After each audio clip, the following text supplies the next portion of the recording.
You no longer can say you did not know, because you know now. I don't want you to be just concerned or feel pity for me or my people.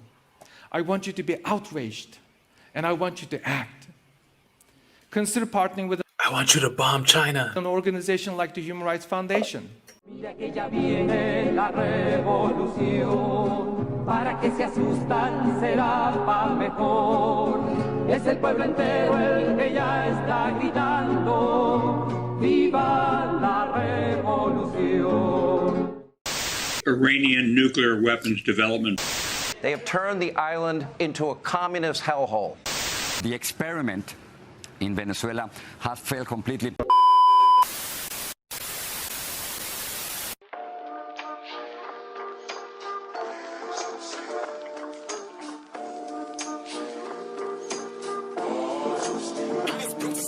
You can't look at China and study it concretely. Concretely, look at all the factors. Look at their interconnections, look at their developments, and look at it comprehensively. You can't study China concretely and then come away saying it's a capitalist imperialist country we must reject, especially the imperialist part. Look at the loaning that they do with Africa. They have developed Africa. They have allowed Africa to develop itself, right? They don't do loans as the West does, which is imposing structural adjustment programs on countries to keep them poor and allow foreign, multinational, transnational corporations to go in and continue plundering the resources of the people and exploiting their people. That's not what China's doing. China's allowing these countries to develop through win-win international relations. And that's why right now the whole world is turning towards China as a trading partner and going away from the form of trading that the US provides for nations, which is one-sided and only the US wins.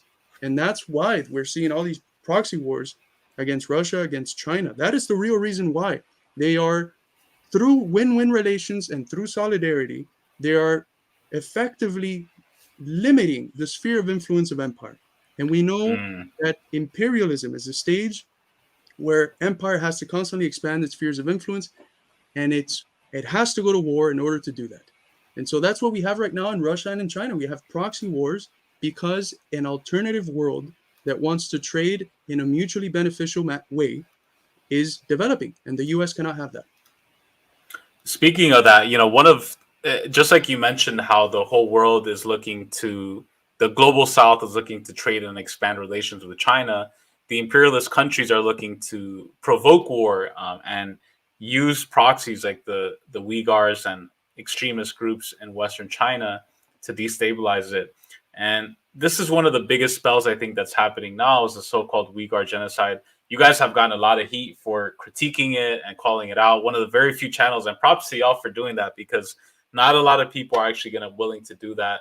Because then they'll be like, what are you, a genocide denier? It's like, no, it's like, let's take a closer look at this, right? I mean, it's like the same thing whenever, what's going on right now with the Ukraine with the mass graves, like people just take it immediately at face value and are like, mass graves, do you support mass graves? I'm like, let's take a look at the facts first, So what I want to do, I want to share a clip. This is a leading Uyghur activist speaking in front of the Oslo Freedom Forum, basically calling on some of the world elites to provoke and start war with China. I'm going to play some of this, and we'll talk a little bit more about some of these techniques of using emotion, using false information and psychology to sell war and promote war.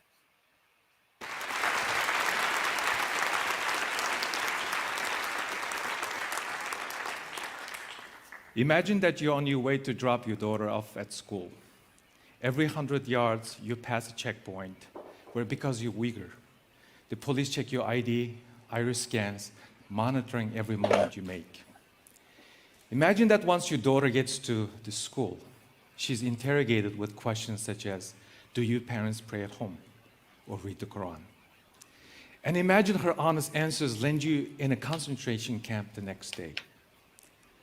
Imagine while you're in a concentration camp, your daughter is taken away and sent to a state-run orphanage. You only find out what's happened to her when you see her face in a government propaganda video bragging about the orphanage system. Does this sound like a science fiction dystopia? Absolutely. Sadly, this is the life of the Uyghurs today in China's controlled East Turkestan, which authorities call Xinjiang, meaning new territory or new dominion. I am standing before you as a human rights advocate, attorney, immigrant, and American. But more than any other title, my Uyghur identity is the most important aspect of my life today. Just want to pause it there. Use it. There's so much, like, I'm only literally like a minute in, and there's so much there. Like, he's using, the keyword identity. He's using a lot of buzzwords, right? Identity. He's using concentration camps. He's weaponizing the identity of Islam. So, people think of Islamophobia in the U.S., which of course we're 100% against. But then they say, oh, China's Islamophobic, using the story of his daughter. And again, this is in front of world leaders, very powerful people who run the world economy and heavily invested in the weapons manufacturing industry. I'm going to play a little more, and I'm going to get some commentary from you guys. Uyghurs like me are experiencing cultural genocide in Xi Jinping's China. Just 2 weeks ago, Xi Jinping told the world that remolding and replacing other civilization is both stupid and destructive ideas. Consider the Holocaust. Throughout the history, crises of this magnitude have not started overnight or have not happened overnight. They started small, predicated on lies, and expanded rapidly. China has a long history of persecuting Uyghurs. In fact, I was born in a prison camp in Kashgar at the height of Cultural Revolution. For committing the crime of being a Uyghur, my mother was locked up, beaten, and tortured. She was forced to deliver me while wearing a cast from the chest down. This changed in the late 80s and early 90s. It was a time of relative freedom and economic progress.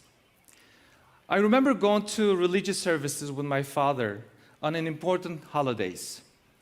I witnessed the revival of Uyghur culture. As a child, I felt strongly the sense of relief and joy in being able to participate in community life. But the China of today is not the China of my childhood. China is rapidly regressing back to the worst version of itself. In 2009, China began militarizing social control in the name of combating extremism. The regime is implementing high-tech surveillance and on a vast scale, drastically expanding the imprisonment of Uyghurs and other ethnic Turkic minorities, and exporting these surveillance technologies to other authoritarian regimes from Cambodia to Venezuela. Cities, towns, villages are blanketed with surveillance cameras. Entire population are subject to mandatory DNA and other biometric data collection. Monitoring apps are installed on every phone. Think of East German Stasi police state with cloud computing, artificial intelligence databases, and you will have a pretty good idea of the life of the Uyghurs today. Stuart Edwards hit on a very great comment. Even his use of, quote, imagine and, quote, consider are dishonest. It's taking the audience from a place of analysis to the realm of imagination. He knows what he's doing. Wow, that's a great comment, Stuart. Eddie, what are your thoughts on all this? Yeah, I actually had that written down. He said, imagine if, could you only imagine if this were real? Could you imagine if a country was such a dystopia that Xi Jinping was making all the decisions himself and running everybody's personal life? It is impossible to imagine that a country would actually be run like that and the people would never rise up against their dystopian leaders. But he also compares it. He says it's literally a sci-fi dystopia. Like, this is so bad that you can't even imagine it. It's beyond the realm of reality. It's science fiction, which is interesting. But they one thing I noticed is they always make the Hitler comparisons. It's always. At first, they were just saying concentration camp, right? But then he takes it a step further and says, the Holocaust started small. They always have to compare it to Hitler. Meanwhile, the imperialist class, the U.S. ruling class, are the ones funding neo-Nazis all around the globe. They fund Nazis, Hitlerites like the Azov Battalion whenever it's convenient for them. And one of the, not a Hitler-esque group, but one of the extremist groups who they've funded and supported both directly and inadvertently through their funding and arming of the Mujahideen is this group called the ETIM, the East Turkestan Islamic Movement. And this is an extremist terrorist group, mostly made up of Uyghur Muslims, a very small percentage, of the total population of Uyghur Muslims. But they're a violent separatist group. And, when they talk about surveillance going on in the Uyghur Autonomous Zone in China, that there have been security crackdowns and surveillance, especially in Xinjiang, because there were a bunch of terrorist attacks recently where, like in Urumqi, during the Urumqi riots, 140 people were killed, and there were ETIM people running through the streets with severed heads. And this happened after the U.S. took the ETIM off their list of terrorist groups, of global terrorist groups, because they want them to destabilize China. So in doing that, they allowed the ETIM to recruit and gain power, leading to these massacres and these riots, which the Chinese government then did something about. So, you can say it's authoritarian or whatever, but yeah, it's them using authority to combat imperialism, to combat these violent extremist groups killing people in what's known as the Uyghur Autonomous Zone, which, I mean, even that name itself kind of debunks some of these lies, doesn't it? The fact that they have a Uyghur Autonomous Zone, like, do we have an indigenous autonomous zone in the U.S.? Like, no, of course not. The government would never do that for a minority group in the U.S., but China is actually trying to protect the Uyghur culture and allow them to develop economically, which is exactly what the U.S. is trying to halt by backing terrorist groups and trying to push for more sanctions on Xinjiang. Dude, that's such a good point. And I think it really touches on one of the main techniques that the imperialists use in media manipulation and mind control, which is controlling the frame of abstraction. Even Marx talks about this concept of abstraction. Carlos mentioned something earlier that in dialectical materialism, we understand that society is in constant ebbs and flows, constantly moving, constantly changing. It's like water in a river.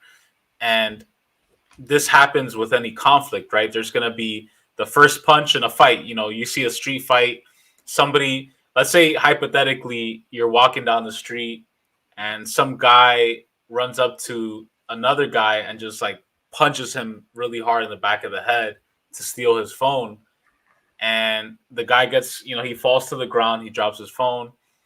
And now the guy who was just punched, he's bleeding, he's bruised up. He gets up and manages to beat up the guy who stole his phone and starts fighting back and starts punching him back. But at that moment, maybe somebody walks up with their phone and captures the guy who was initially robbed and beat up fighting back. And so that frame of abstraction, that snapshot, right? It's like a camera. It's like you get a little static image of what the conflict is, and you create these universal ideas based on just this little abstraction. And that's exactly what they do with China and the Uyghurs, where they'll have these groups like the East Turkestan Islamic movement, these crazy people who are not even, I wouldn't even consider them Muslims, or just extremist imperialist stooges backed by the US, trained, carrying out these horrific terrorist attacks, proxies basically. And the second China defends itself, not doing anything crazy, right? Just locking people up, investigating the situation, maybe putting a few more cops out there. They're like, oh my God, China's cracking. Did you see this? Look, they're cracking down the genocide. And it's like, if you're going based on just that little abstraction, that little snapshot, you're creating this universal idea about the conflict that is not really accurate. And I think that's one of the main strategies of mind control. What do you think about that, Carlos? I really like your example of the fight because it shows that part of the essence of dialectical materialism, it's already ingrained in the sensum communum, in the common sense of the people. And we have, we have common sayings to depict this. Don't judge a book by its cover, right? Don't just pass judgment on what you see immediately, but realize there's always more stuff behind that.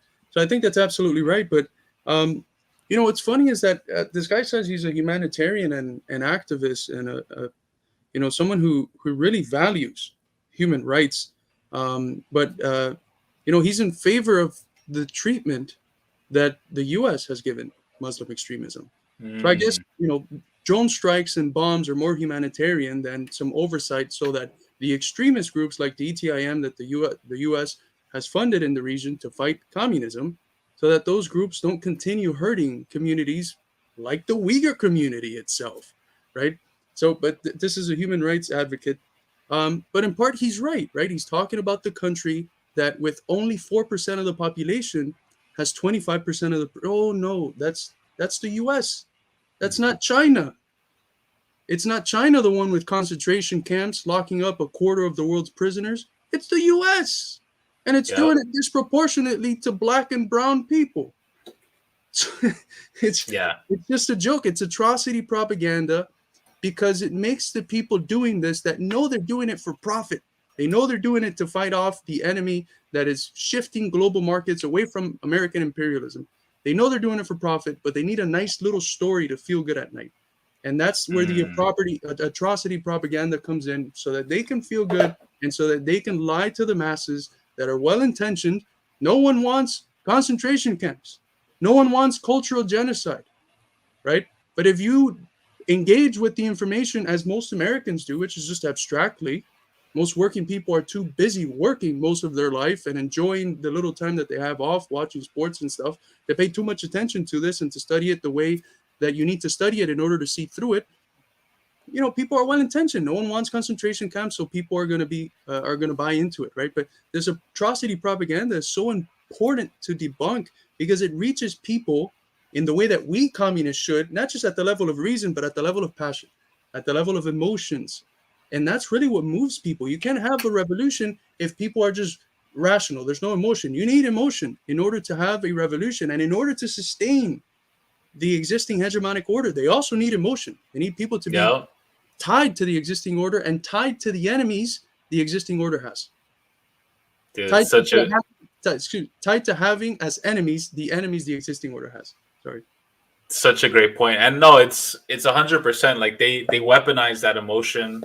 And that's why in all these like pray for Ukraine shit and all this and the Uyghurs, they play like the sad music in the background. They'll show kids. I want to just skip to the part at the end where he talks about like, what we need to do and all that. Border to Eastern China and other countries. Today, 18 countries, including Ecuador, Pakistan, Uzbekistan, the UAE, and even Germany, have already adopted Chinese surveillance techniques to repress and or monitor their own citizens. In fact, China has been promoting these methods as a way to deal with world's so-called Muslim problem.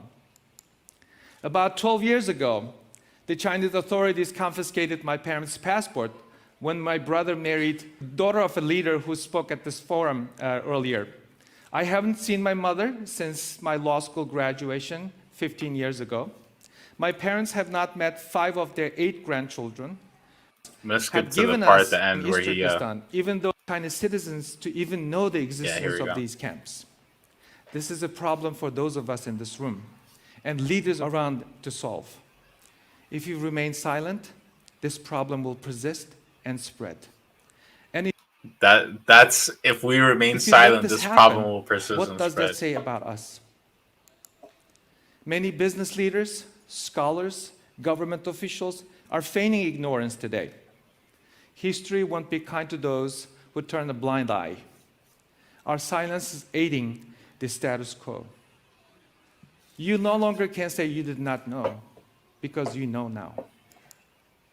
I don't want you to be just concerned or feel pity for me or my people. I want you to be outraged, and I want you to act.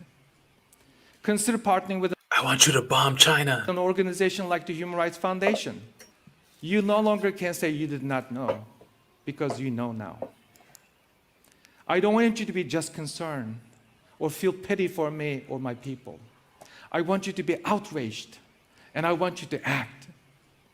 Consider partnering with I want you to bomb China. an organization like the Human Rights Foundation.